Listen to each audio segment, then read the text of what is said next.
Continuamos, familia.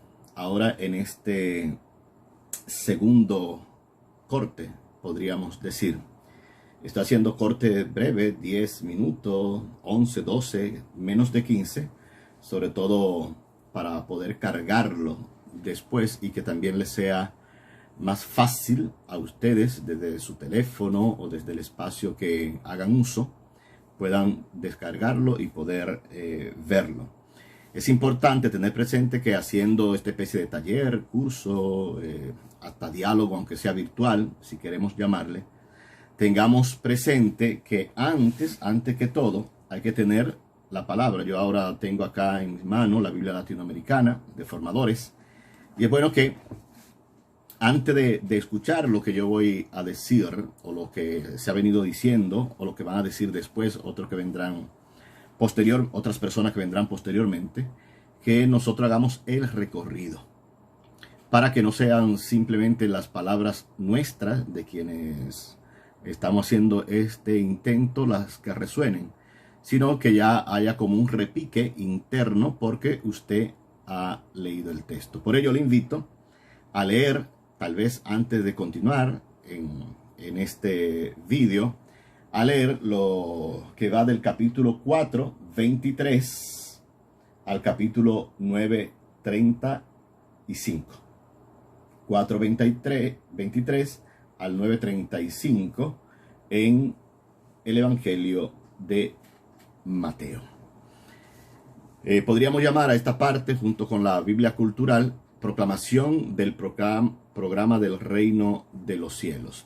Y en este vamos a ver rápidamente lo que tiene que ver con la enseñanza de Jesús, que tiene que ver en la bienaventuranza, que en otro momento se nos ha pedido, creo yo, sí, se nos ha pedido también detallar un poco, pero más adelante, la preparación de los discípulos, la ley en el reino, Jesús que habla de venir a dar plenitud a esta ley, la manifestación religiosa y lo religioso en cuanto al religare, que diremos a continuación, y la ley como compromiso por el reino y una enseñanza práctica. No solamente es una teoría, es de la teoría a la acción, de la teoría a la praxis.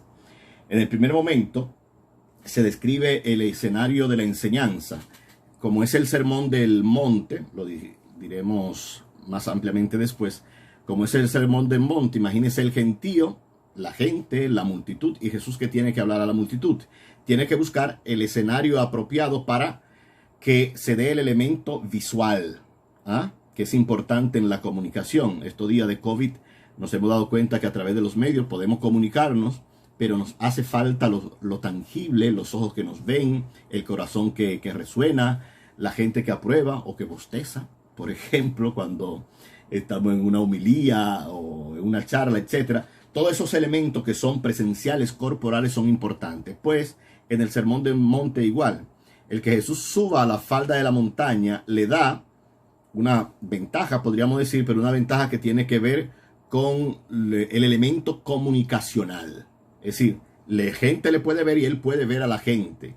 Por lo tanto, en los gestos, en las palabras, no solamente son voces que escucho, sino también que estoy viendo una persona concreta que lo está diciendo. Y por eso la elevación natural hacia la montaña, para él poder ver el gentío, pero a la vez el gentío le puede ver a él. Si estuviera en la misma dimensión, posiblemente los que están al lado, en derredor, pueden escucharle.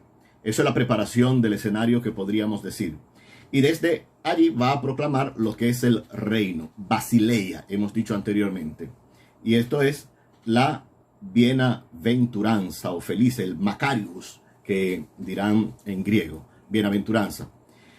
En esta proclamación participa también el discipulado, y el discipulado ha de ser sal y luz. Recuerden, si la sal se vuelve sosa, ¿con qué la salarán?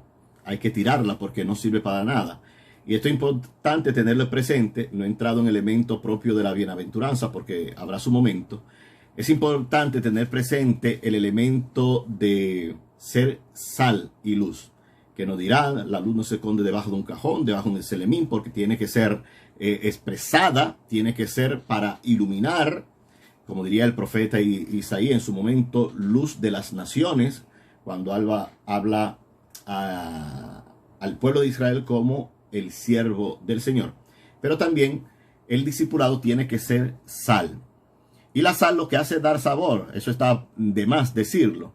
Y en el dar sabor, yo siempre lo explico diciendo, si preparamos un buen sancocho y le falta la sal, tendrá toda la carne necesaria, toda la vianda necesaria, pero hay algo que no va. Y posiblemente uno que quisiera comer un poquito más, no se atreve porque no da.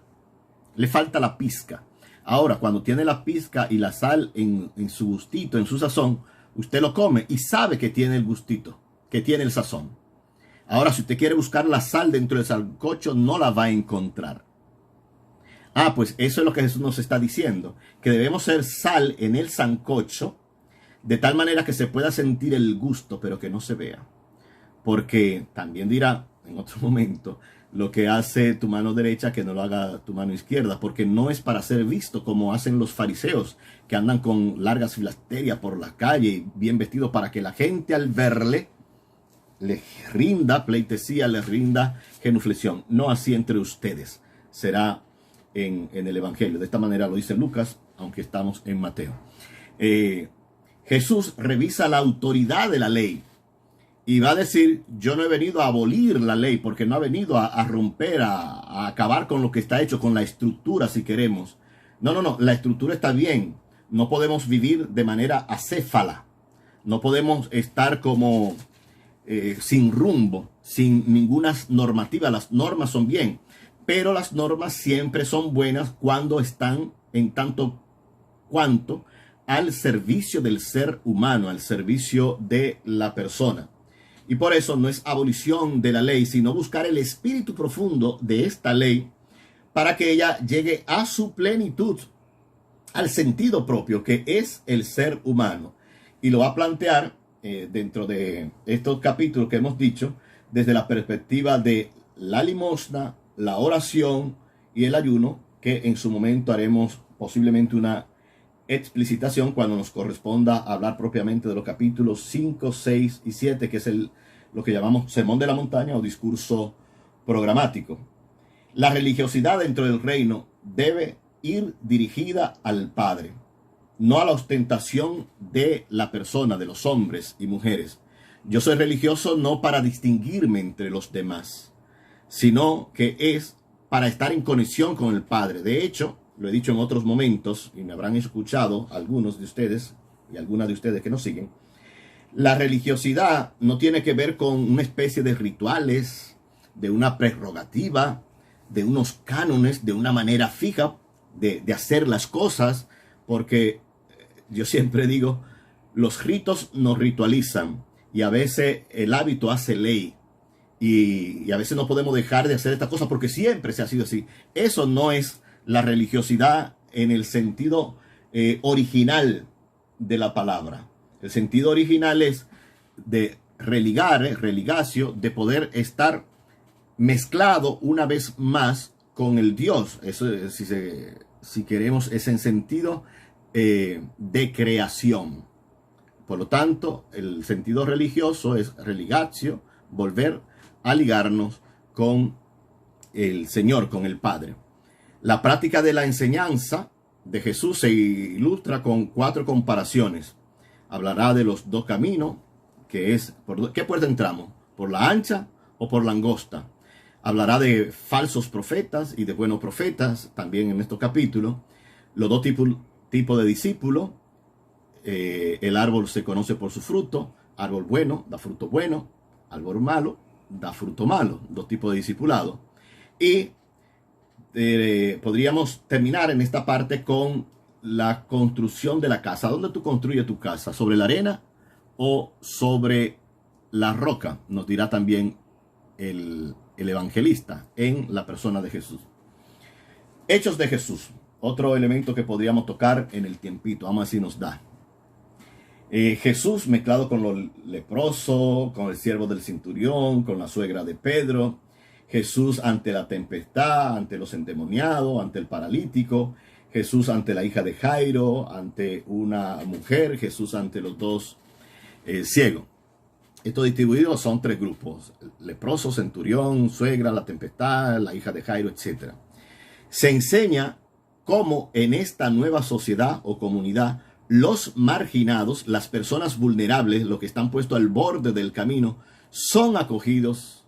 Los enfermos encuentran alivio, encuentran salud. La naturaleza, la tempestad calmada, es respetada. Escucha a Jesús, pero la naturaleza en sí misma, ella es respetada. Las personas pecadoras encuentran el perdón, el alivio, el hacer lo más importante, que es decir, empiezo a tener un corazón nuevo con el encuentro con el Maestro. Y la exigencia para participar en este reino, en esta nueva comunidad, en esta nueva manera de vivir, de entender, de comprender y de hacer, la exigencia es tener fe. Mateo, en el Evangelio, va indicando la reacción de los que presencian estas obras de Jesús. Unos le siguen y le escuchan, que es el discipulado. Otros se admiran, la gente dice, mira cómo hace estas cosas. Pero también otros reaccionan en contra, que son los jefes de Israel, a nivel político y a nivel religioso. Tenerlo presente. Así que, terminado esta parte, les invito una vez más a volver a leer los capítulos que hemos intentado tratar rápidamente acá, que son los capítulos 4, 23 al capítulo 9, verso 35. Nos encontramos en un tercer corte.